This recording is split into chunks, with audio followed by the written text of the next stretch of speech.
Hey everyone, Peter Zeihan here. We're going to talk about Taiwan today. So back on May 18th, the U.S. Trade Representative, Ms. Tai, finalized a trade deal with the Taiwanese. Now, this isn't like a big free trade deal. This is more like the early steps of what's necessary to negotiate a free trade deal. Things on regulations and measures, basically getting all your ducks in a row so you can start the real work. But still, this is the first time the United States has ever done something like this with something that's technically not a country, and you only do this with countries. And one of the things we've been seeing over the last couple of years is the United States is moving bit by bit towards formal recognition of Taiwan as an independent country. And now that we're starting formal trade talks, you would expect formal recognition of Taiwanese independence to be in the not-too-distant future. We've also seen this almost comical development of the White House where Biden will treat Taiwan like an independent country that we have a defense agreement with, even though we don't formally say that it's an independent country and we don't have a defense agreement with it.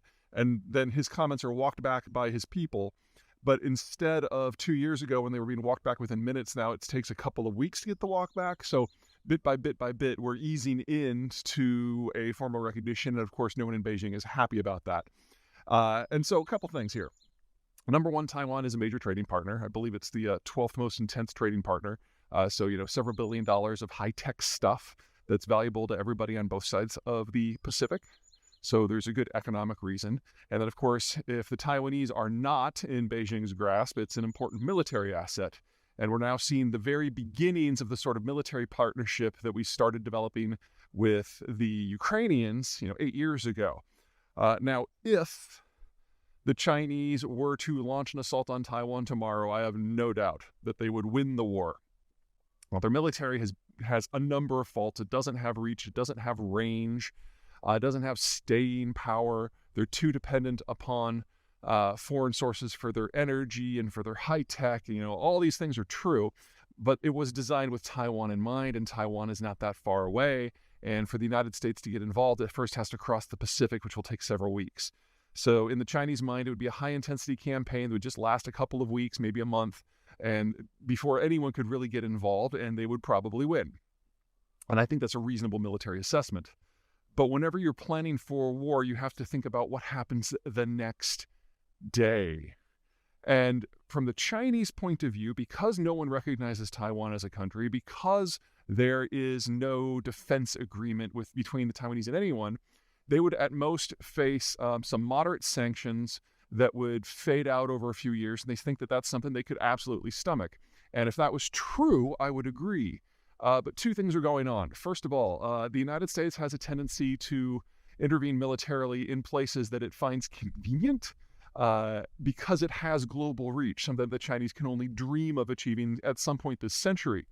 So the smart play, if you want to fight China, isn't to fight in the Taiwan Strait. I mean, this is straight out of Sun Tzu. Don't face someone where they're strong, face them where they're weak. China imports 3/4 of its energy, almost all of that along a path from the Persian Gulf by India, South China Sea, and then up to the Chinese coastal cities. So what you do is you put a few destroyers, or equivalent with some Marines, in the Indian Ocean, and you cut the energy line. And since this is the source of most of the energy and even a greater proportion of the stuff that allows the Chinese to grow their own food, you get a deindustrialization collapse complete with famine in 6 months.